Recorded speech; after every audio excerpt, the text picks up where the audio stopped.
Amen.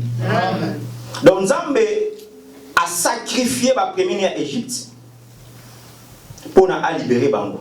Nanzira ya makila ya agneau. Makila wana et servent comme des signes de protection.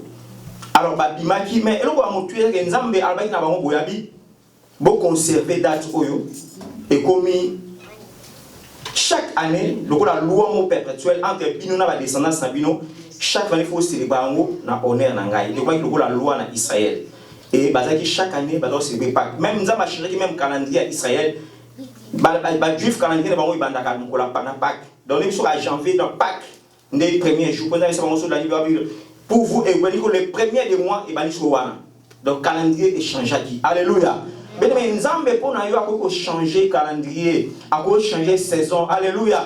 Pour ce pas la saison sèche. Mais pas na yo nzamba no ki sambula même toi nakata covid batu bala nakata covid batu tonga nakata covid batu misala fani batu apeke misala nzamba funa pas pour misu mais yo za yo olanda ba batu yo za ya nzamba sali makambo na mingi na Égypte biso to bongwani mais nzambe abongwani te prophétie ya nzambe et qu'on finit par s'accomplir au nom de Jésus. Amen. Peut-être Nzambe a kokisa makambo loba pona yo. Peut-être Nzambe a kotisa on a destiné na yo parce a prophétie que Nzambe a loba pona yo. Et il disait, il faut que le Fils de l'homme soit livré entre les mains des pécheurs, qu'il soit sacrifié et qu'il ressuscite le troisième jour. Amen. Pas sauva. Donc pas kengo bakaka koleka likolo. Et ça dit célébration bana Israël ba célébrer ka pona kolakisa ndenge Nzambe a délivré comme on a Israël a délivré comme on a maboko ya pharaon ndenge a épargné qui vont attraver les sang ya agneau. Amen. Alors bazali ko célébrer ngo ezaki ko la loi et pas na bango mais Nzambe alingaki ezaka pas ezaka pona Israël té mais ça pona toute l'humanité et Yesu yemoko aye a fallu à changer ce que tourner wana ya Pâques. Amen.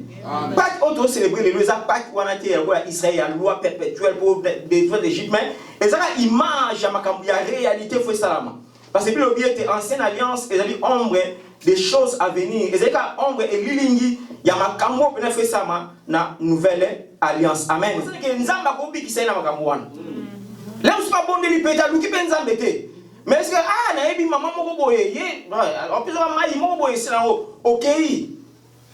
Donc tout le monde est très attentif mais Nzambe malwana Nzambe est vrai et sa réalité. Et Bible dit que le juste est vivant par sa foi. Or foi et où tu as la parole de Nzambe. Quel que soit le problème, quelle que soit la difficulté. Au début, les appelons sur le Coran, il y a Bible. Madame on a ça il y a sécurité. Il y a sécurité parce que expliquer la vie tant on a na sécurité on s'est bateau on a la porte. Nene mi na night club c'est exemple on a moi teacher na bisongo abi on a ba bitu be mami abi ta ba bitu mo ko ko kota mama fungole o kabolate po wa be bana na bakasi na e gazo mu tone sur abi asige biso abi oni ketel so du maya moto chona ketel mai ba do chia ketel ezama lili o che o chon ba ona epela e ba na ke ba e chauffe mais so chauffe ka pa ona ketel on kati kat vando kita elo bana elo so bwa kama to bwa kama ni mula ni makasi ni mais ko atamu ata ni ba benga ni bal o beta pa et ke mais ko place mo esuwe kuna elo kita mutu na mukaka tongo pona Nzambe akutanaka na Christ est ressuscité. Est-ce que c'est le quoi? Yes. Abi celui qui se lève très tôt matin pour le Seigneur, il rencontrera le Seigneur ressuscité. Ngana bakisi we mutu nga tongo pe pona musala akufa nzala te. Amen. Babi très tôt matin bala mutu pasina amour wana. Très tôt matin côté au service Nzambe, très tôt matin luka Nzambe, très tôt matin souci wana soza na mama Nzambe okutana na Yesu kwa za ressuscité. Donc okutana gloire ya Nzambe. Tongo ba mama bala muki bake na Zamba bake na lilita parce que maintenant ba komi wana bakuti libanga d'abord on se demander libanga on a olonga suma bakuti libanga ezati banga ezati bataille boye bakuti na kati l'autre maman ba moni des jeunes moko boye donc ba ange ba isi ba mais pourquoi cherchez-vous parmi les morts celui qui est vivant? Pour les témoins la mingi. Point de gauche c'est l'assurance Il sait quoi est sur ma et puis sur assurance, il y a la vie après la mort. Amen. Apocalypse a ici biso, ils ont dit avant hier soir on a coupé un message dans cet âge de l'église. Après ce message il pas Jean, a été j'étais mort et monsieur je suis vivant pour les siècles et les siècles. Je tiens les clés de la mort et dit séjour des morts. Amen. Avec un coma, avec un temps à quitter qui n'a pas d'habitude. Il était 3 jours wana, où il soit à Koufaki wana. En fait, à Kenai pour prêcher. Il y a un moment où tu parles de grâce, grâce et banane déjà wana. Donc à quel cosa tu vas Koufa n'attend Noé. Moi tu vas voir Noé wana. Oh ziboule, ya Noé, tu vas voir Koufa wana. Tu vas grâce. On a là on a condamné à l'évangile. Bazaki le ba prisonnier captif, dia ba kanga bango. Yesu akita kuna prêcher bonne nouvelle à fungo bango. Tant si au fungo la bango, aluki siko mutu o la simba fungo la kufa. Na séjour des morts. Alandi parce que anda kuna quartier général na donc. Yesu alanda Satan a écrasé na ikulusu, mais alanda eli susu na quartier général na kije na ye. Alanda yake abotola les clés de la mort et du séjour des morts. Azana moté Satan wana. Ayenga azana esikati.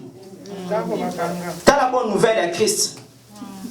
J'étais mort et je suis vivant. Mais non seulement je suis vivant pour les siècles, mais je tiens aussi les clés de la mort et du séjour des morts. Verset où je m'appelle ça, il va expliquer à quelqu'un qui prêchait en prison pendant les jours de Noé. À quelqu'un qui a anéanti, qui a le pouvoir de la mort, ce qui était donc les Satan. Donc, il y a un moment où il y a la mort met un gain.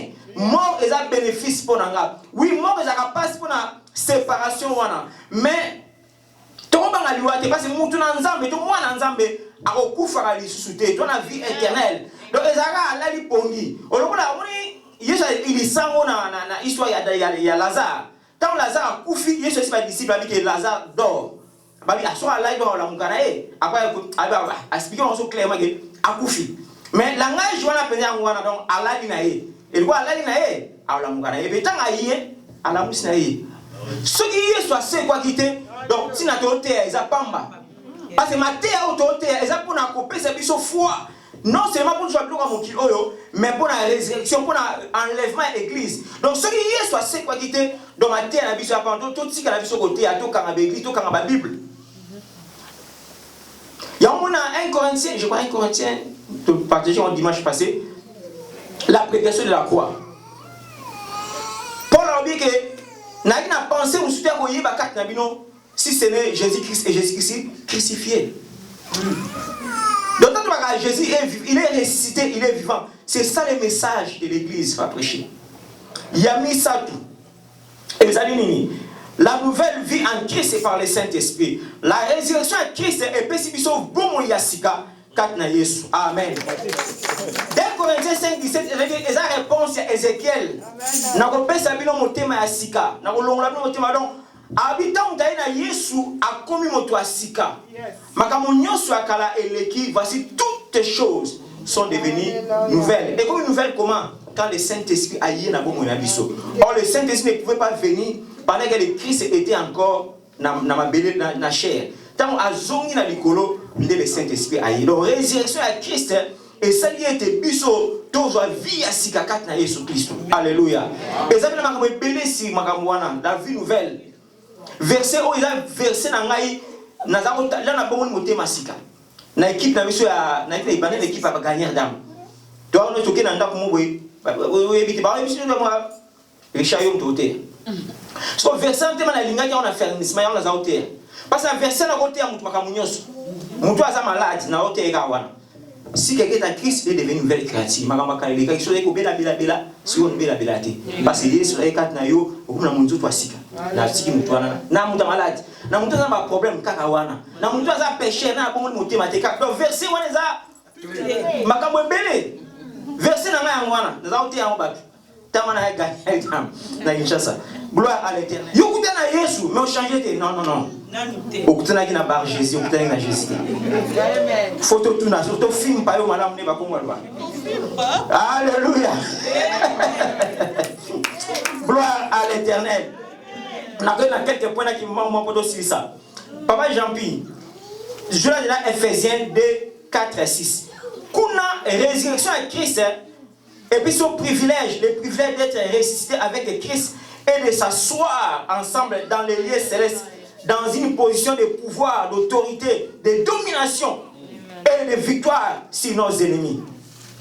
Tant Paul la langue malé comprendre la vie chrétienne.